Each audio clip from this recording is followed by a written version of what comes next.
Guys, welcome to the All In Practice Growth Podcast. This is actually part 2 with Blake McClellan, so enjoy.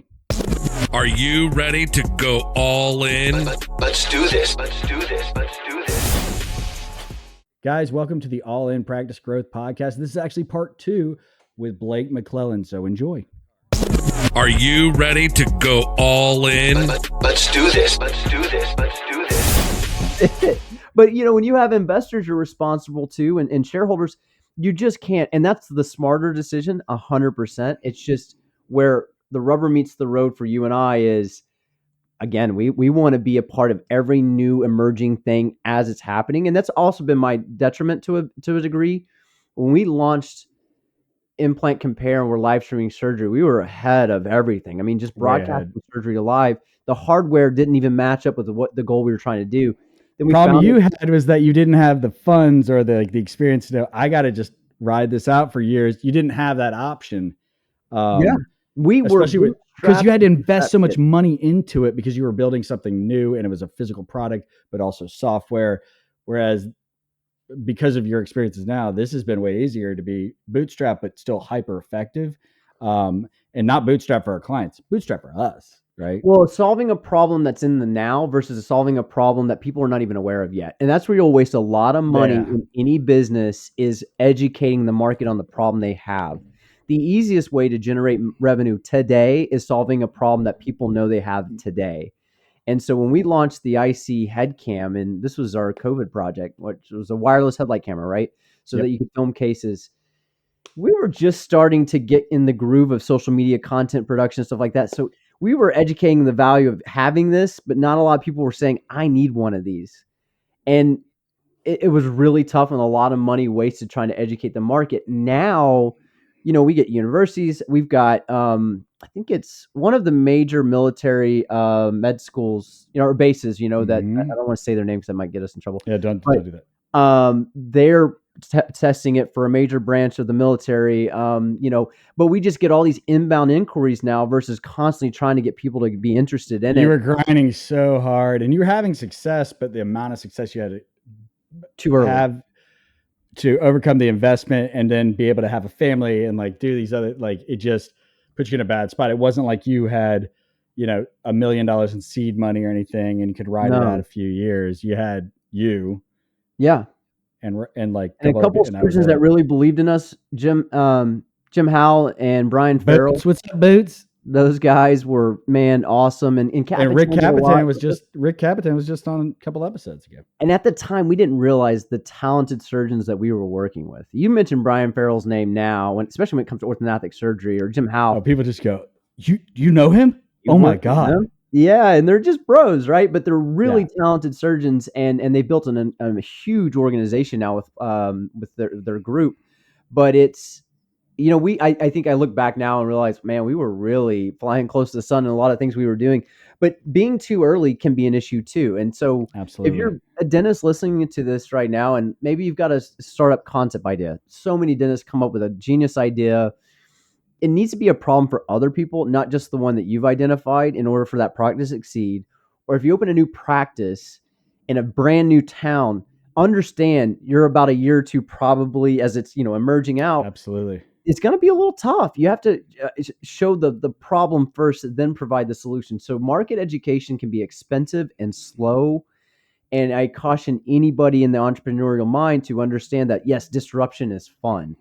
But you're kind of a curbside prophet saying Jesus is coming, right? People look at you like you're a little crazy because you're until he shows up like, what's up, guys? You're like, hey, whoa, the guy was right. I'm here. It says it right there. The guy's been telling you. Why didn't you listen to him? But it is true that, being an early adopter comes with a lot of pain. And DIA 1 was tough. We somehow blew it out. It was awesome, by the way. I had a great time. Not being a guest and not being, the one behind the scenes. But we getting the sponsors to buy in, talking about the corporate side, being, risk averse. We had one of our breakouts was beers and bonding.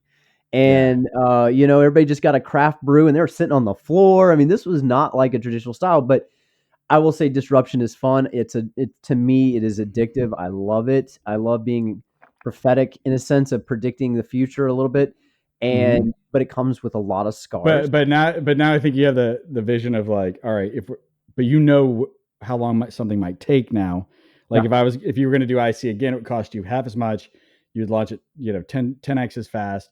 The exception rate would be way higher now simply because I want to it's throw further in the up when I future. think about how easy it is now Yeah. because full disclosure, we spent about $500,000 in development of the application at the Well, time. software at the time, I mean, I built a small software that was like 80 to 100 grand to build, not nearly as robust as that. It was a lot hard. Now it's a different ballgame. Now they have what the kids are calling vibe coding. And I've done a little bit of this playing around at night because again, I like to stay sharp. But you Like how get you build a on, practice management software in like 2 days with yeah, AI. I was just like, yeah, what are you doing? He's like, well, this is what I do for fun. I'm like, you call me a nerd. Like, Jesus.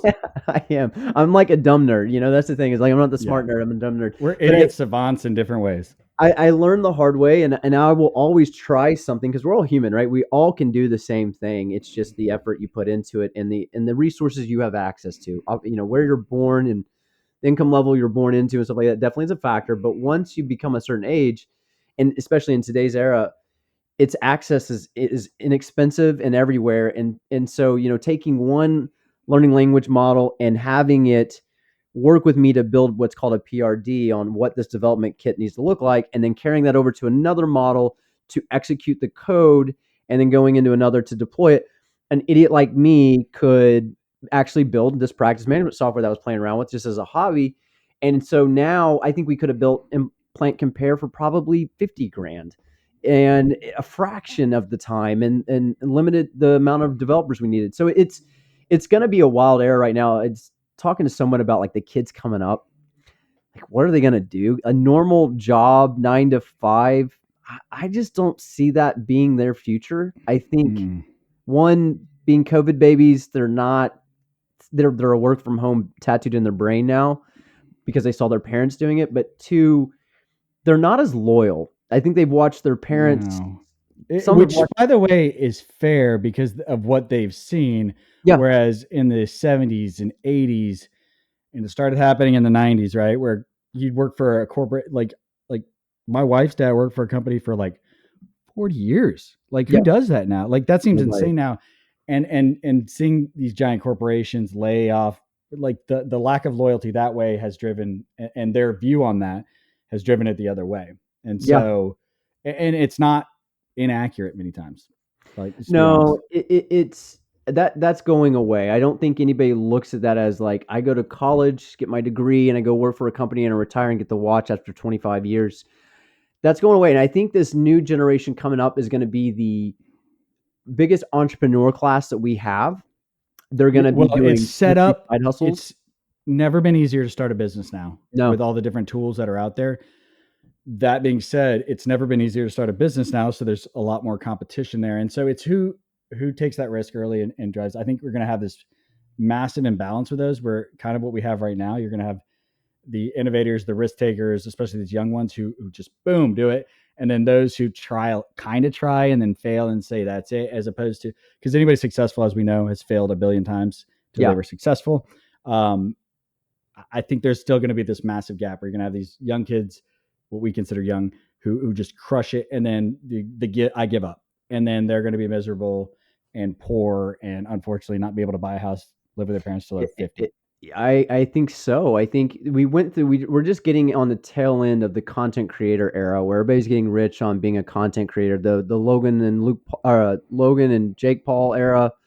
These influencers just making a ton of money off brand sponsorships with their content creation.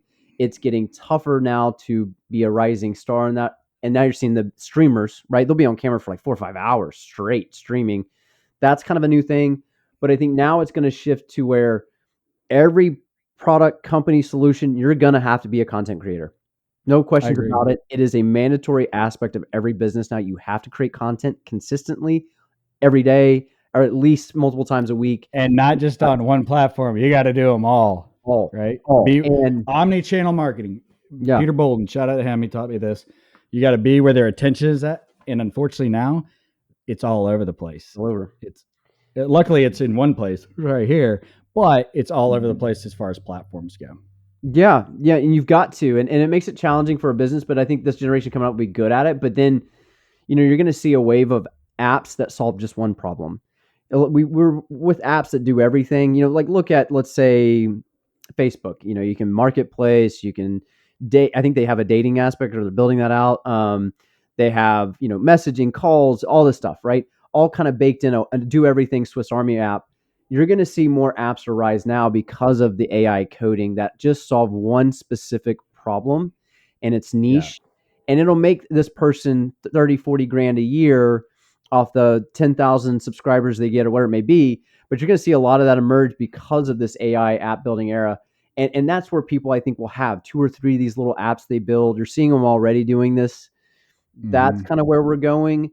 I think you're going to see headcount reduction at a lot of places. We've already seen, there was a chart, I think it was yesterday, showed the S&P. Businesses are going to do well. Like you said this yesterday, businesses are going to do well, but the individual may not. Right. Well, in the jobs, when ChatGPT came into the market, the S&P continued its trend line going vertical, and jobs significantly declined, and they've kind of flattened out now for a little bit.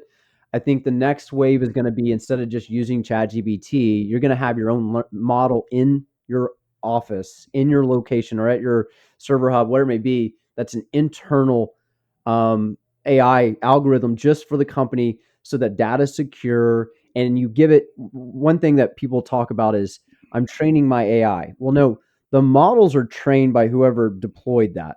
You're giving it context, meaning Correct. what do you want it to think like, act like, what data sets do you want it to refer to, what output are you looking for? And so you're going to customize that model, which has access and data to a ton of things, and narrow its focus to what you're trying to solve. And I think dental practices will be at a point where they're all going to have an actual, just like when we started, they were all having their own server hubs in their office. It's now that that's going to come back as a internal model, where it's like a Mac Mini or something in their office that acts as their overall like Yeah. business consultant, and could be clinical application, could be business, could be team, could replace an employee. I hear the new trend now, I saw this in Madrid years back, but I'm seeing adoption now more in the States of, I don't have a front desk. It's either a web check-in, or it's, in Madrid, I saw they did it with Facebook. It was a really nice clinic. You checked in with your Facebook, you booked your appointment through Facebook. It was all right there, and there was no receptionist. And so that's where I think dentistry is going to lose about one team member over the next couple of years on headcount out averages. Corporations are going to lose probably about 5% from consolidation, because people are also going to be able to do the work of 2 to 3 people if they're AI enabled now. If they adopt it, they're much faster, much more efficient. No, 100%. Well, we're almost an hour here, but we kind of refer to all the practice growth, kind of what we're doing. Why don't you tell everybody, from your perspective, what is all in practice growth? What do we do? What do you do? What do I do? Kind of from your side of it. I'm the nerd in the background. You're the crazy man I'm the child out there in the front clown end. up front. Yeah, no. What we're trying to do is optimize time, leveraging automations for the team for lead management. You're having to increase the volume of leads now, because we know dentistry is in a little bit of a drawback, and the economy is not recovered. The market looks good, but the consumers are still not fully feeling that Yeah. way. I think the sentiment's still a little bit tough. And so you look at your average dental implant patient, or they're the ones probably being impacted the most by the price of beef, or these different things that are kind of still pretty high. So you're wanting to increase your lead exposure, and that's by diversifying your strategy. Everybody's just doing meta, and it's still good for a lot, but there's different avenues, from X to TikTok to Reddit to Rumble to, there's so many different platforms that people are consuming now, that you need to go to other places. And I think it was, we were talking with Reddit the other day, one of our account managers, and there was a stat they were talking about how many Reddit users are not on Facebook or on Instagram. It's a Yeah, it significant was shocking. Yeah.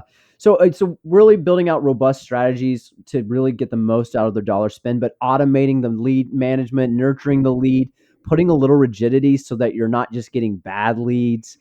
And so kind of digitizing a lot of that process to remove the human aspect and remove the analog aspect, to being more automation.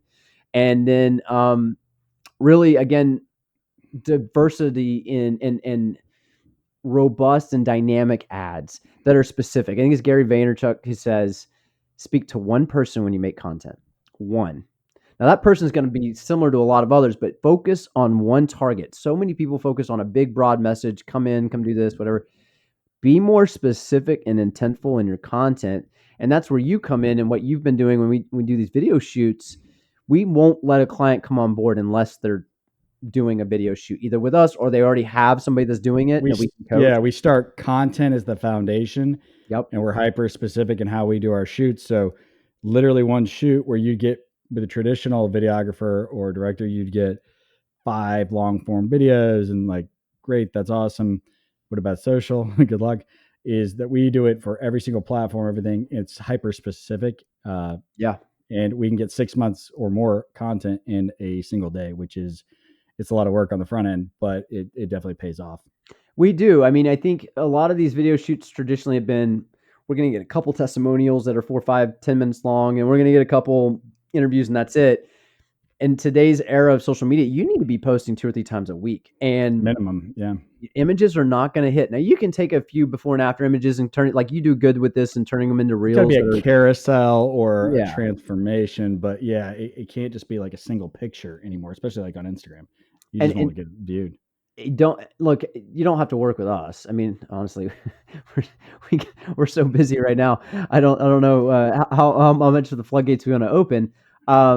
But no, I mean, it's if an agency is proposing working with you to pitch you on this, and they don't start with, we need to get a lot of video content, just be wary. I mean, because whomever you work with, I don't care whatever agency it is, content's not going to do well if it's not video now. It is such an essential component, and it needs to be good. You need to have funny and heartfelt, because it humanizes the brand. It builds trust.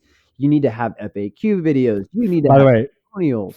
funny gets the follows, guys. It's always funny to me, like, why are we doing funny videos? Like, that gets the follows so that you can educate them on this other stuff, because now you're in their feed now. But also, it takes you from being a billboard to being somebody that they feel intimately connected with. A lot of the times we're just posting stuff to be a giant like banner ad. Back in the day we had all the spam pop-ups, right? Whereas this is engaging, eye contact in the video and connecting with them. And it just will make them so much more trusting of you. But also FAQ videos. That was your thing, making the FAQs into video format so that they're making an informed decision and hearing all aspects. But yeah, look, and we're predicting the future because of ChatGPT. Why? How do we know this? Because we asked ChatGPT. Predict the future. What it's predicted the future. It's going to tell you exactly what it looks for when people are asking it, and that's going to shift from Google to ChatGPT or the other platforms. But the FAQ is not just for informing the patients; it's also for informing ChatGPT and even Google.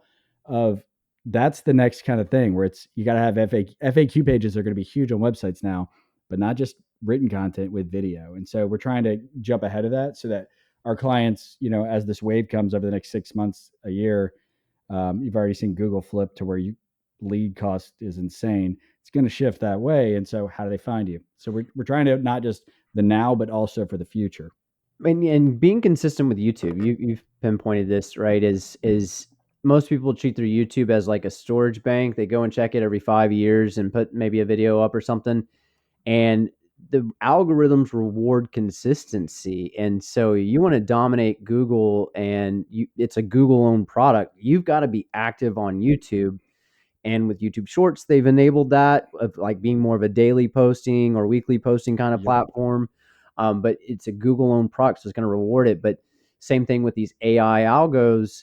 You want to have all your Facebook reviews being given in a robust profile, because that has an AI aspect built in now. And so they're all going to have their own AI model that they're leveraging. And so having Google reviews will help you with Google AI and its search. But you've got to be content forward, and you can do this in-house. Look, anybody could do this, right? You can do this in-house. There are cameras you can buy that you don't have to gone to school to learn videography and be a producer from ABC or something. Like, you can do this in-house, but most people just find that they're much more profitable working in the clinic than doing this. And you got to have a rock star and hire them in house that has done this before and done it. But it is doable. But what we find is most of our clients are just like, hey, I'm much more, I should be in gloves. I shouldn't be worrying about this. I want an easy button. Yeah. Take care of it for me. Or if they're going to try to hire a 20-something-year-old kid who may be great on social media, but not necessarily for a business, the ability to, like, I'll brag on us a little bit. We've got a massive amount of experience. We can speak the digital language. We can speak the content language. We can, most importantly, we can speak the practice language and the patient language. And so that all of that, for a fraction of the price, you basically get chief marketing officers who also do videography, who also do content distribution, who also can run your social, who can also advise you on your practice, right? From all the experiences we've had, for a fraction of what it costs you for that employee, it's a huge advantage there. Yeah. So I think that's kind of been a huge thing for us as well. And just the fact that we know this is working because all the big traditional marketing companies who is now getting trashed because of Google's changed their algorithms, moved over to AI, and what used to be just outbid everybody doesn't work anymore. They're trying to not copy us, but move to what we're doing. Essentially, the content side is so valuable for them, but it's so hard transitioning your business completely and flipping it on its head that it's a struggle. And I feel for them too. It's tough. You're dealing with people like videographers are an artist, and not everybody paints the same style, right? When you have your Van Gogh, you have your Rembrandts, there's different styles. You have to find that style. And that's where we have a really good team of videographers. I mean, we've got a huge crew of, that are all really talented. They've worked with like the streamers, the viral people outside of dentistry, and have helped them with millions of followers and stuff. Great perspective to bring into dentistry. And I think you and I have done that over the years. It's not that we're amazingly innovative necessarily, that we see stuff out here that won't hit dental for 10 years. Well, let's get it in here after 5 years. Right. Bring it in much faster. And I think for what we do, it'd take you probably 2 employees, maybe more, depending on, like, maybe you have to sub out your video. Plus a video crew, plus, you know, like if you brought in a marketing person, what they're going to say is you're going to pay them whatever you're paying them, which not going to be, nothing.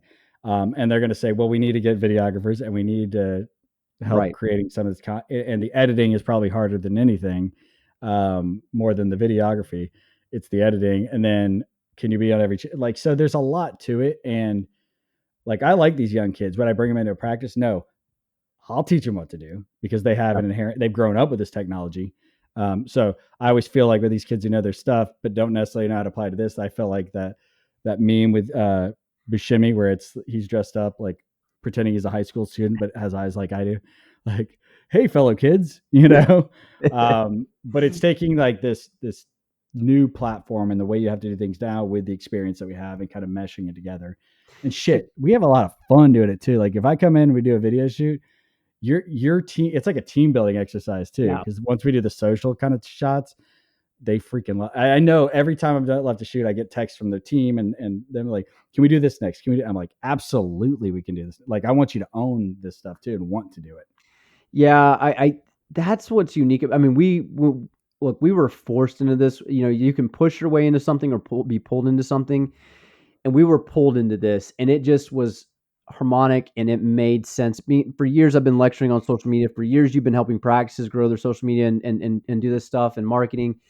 And it was just like, man, this is just slapping us in the face. Are we going to acknowledge this or not? And what gives us an advantage is we have an ecosystem to pilot concepts in with the multiple practices that they're a fun group, but they give us the opportunity to pilot some stuff. And then once we identify that's effective, then we roll it out. Or if it's not worth it, we kill it. Yeah. But it helps us kind of pilot things and strategies and unique ideas that we have to say, does it work in this dental environment, in this bubble? Great. Then we can scale it up.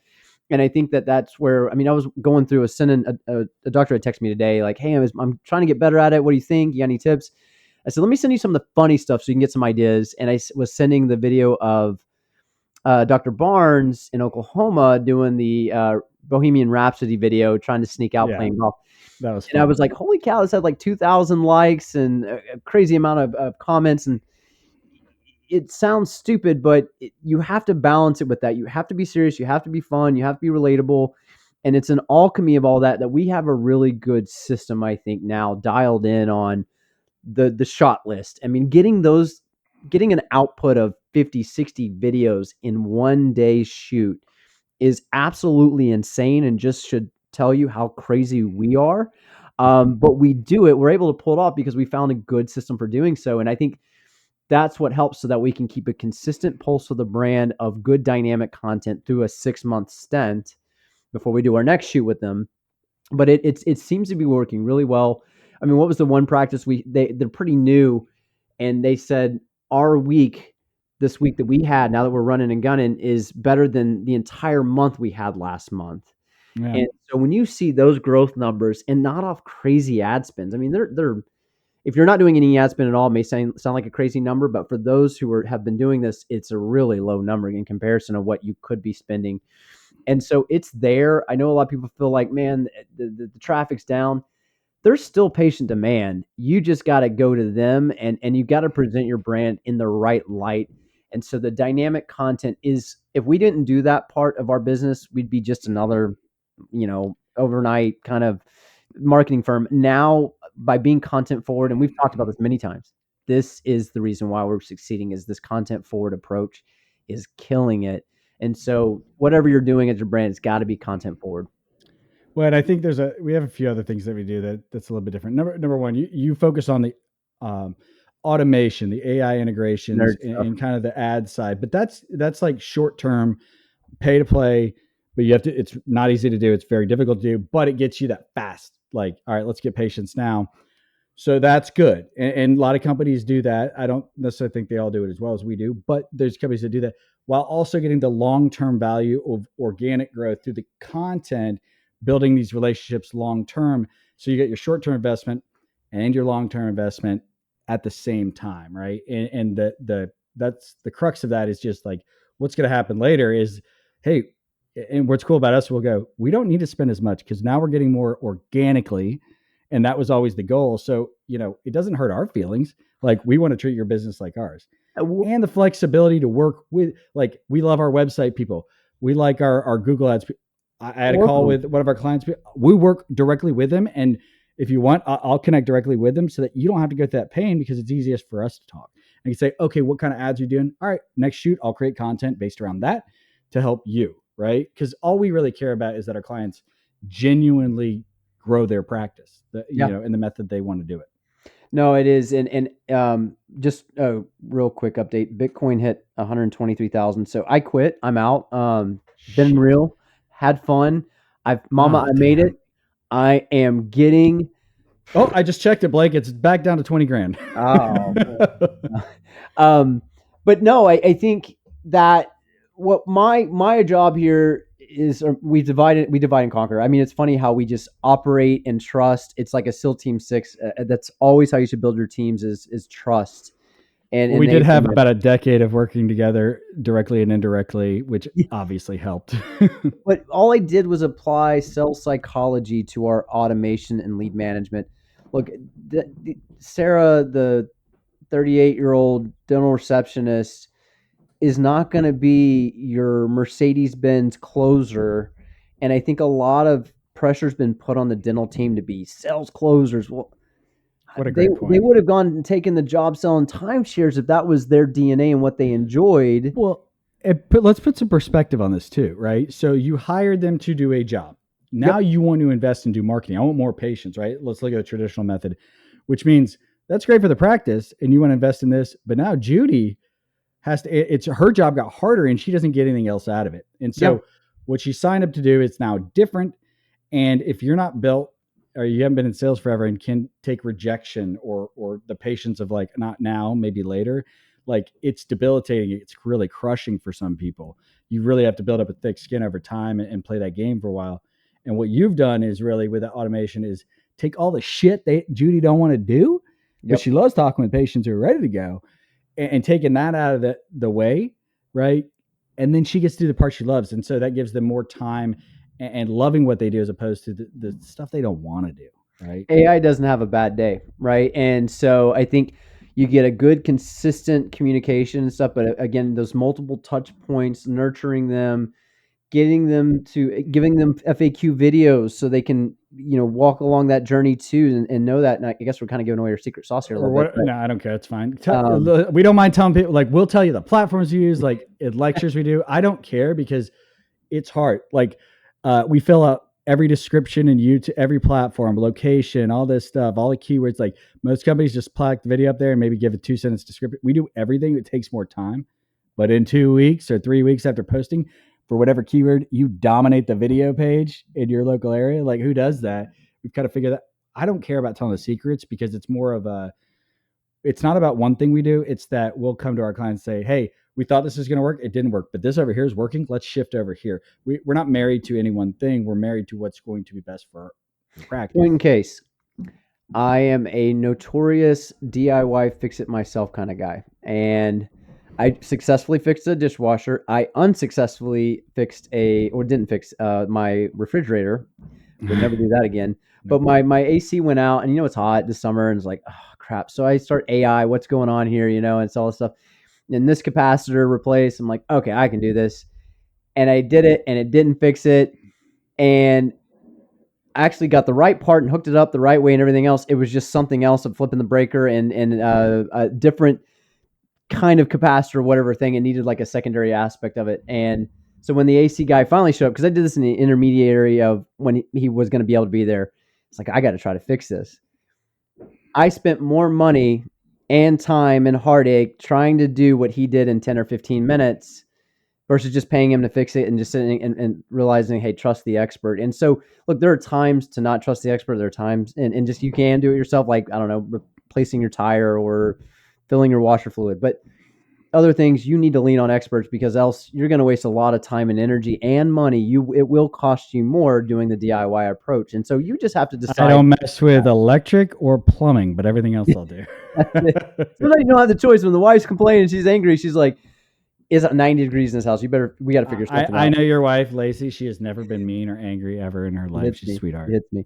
No, but no, it is. And I think for us, we are not in this to get rich at all. And we did this because we wanted to enjoy what we do and love.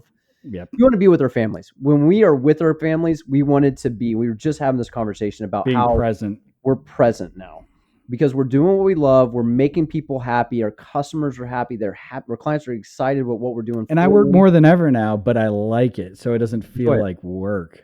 But when I shut off, I shut off. Yeah. And that's when I'm engaged with my daughter and having fun with my family. And so I think that's the key is we've always enjoyed just doing the right thing and helping people be successful. So, if you want to send us a message on social media and just have a question, don't be afraid to. Yeah, we'll respond. This is not a battle of how dare you. This is our IP. There's plenty of clients out there that need this service and we're working with them and we'll continue to do so and grow. But if you can do it on your own and be a good success from something we said, that feels good to us too. So, again, send us a DM. I get them all the time. Give us messages. Love to coach people up. And what? That also, especially if you're just getting into it, you're working hard. Even if you're a competitor, I don't care. Like to what Blake said, like we genuinely we'll help you. Because I think that, like I said it earlier, I was friends with all my competition when I sold implants because they don't come after you, right? But also that paid off in spades later, right? Yeah. Just being able to have those same people and have this, nobody's ever shit talking you, because they know you would never do that to them, and just genuinely caring for people, like being kind, is the right thing to do. I'll always put other people, people first, and do what's right. To your point too, But I love helping people, especially motivated people. What I can't stand is when a kid calls me, and I get this all the time because their parents want them to talk to me because they're young, getting out of college or something. What should they do? I always give them a test, right? Yeah. Like, hey, do this, call me back at this time on this day. They don't. And if they 1 out of 10 will, and I will spend as much time as with that 1 out of 10, but the other ones, I'm not doing it. Not investing in you if you're not investing in yourself. Exactly it. Because I had that, other people did that for me. And I've been one of the 9 out of 10, and I've been one of the 1 out of 10 as well in my life. So just because you screw up once doesn't mean you can't change too. Yep. Well, we've been in our mouth for an hour and a half. I knew it would go long. Well, this is going to be a 2-parter, so that's all good. But guys, appreciate you listening to the podcast. Blake, where can they find us? Probably everywhere. My Instagram is Implant Maverick. You can follow the brand page at all_in_PG. Those are our Instagram handles. You also find us on YouTube, and we're not really big on Facebook, but I think we have one, but it's kind of we're doing all right. Yeah, TikTok all_in_PG as well. YouTube all in practice growth. If you want to go for the podcast or interested in possibly working with us, if you want to apply to be a client, that's like I said, we don't take on everyone. Just depending, because we have to make sure we take care of our clients at a very high level. And so you can go to allinpracticegrowth.com. Your personal social. Oh, Implant MBA. Yep. AKA Implant Mamba. But guys, Blake, this has been fun catching up. I mean, we talk every day, but like in this kind of format. But love you, buddy. Appreciate you. And guys, we'll catch you on the next All In Practice Growth podcast. Thanks for listening to the All In podcast. See you next time.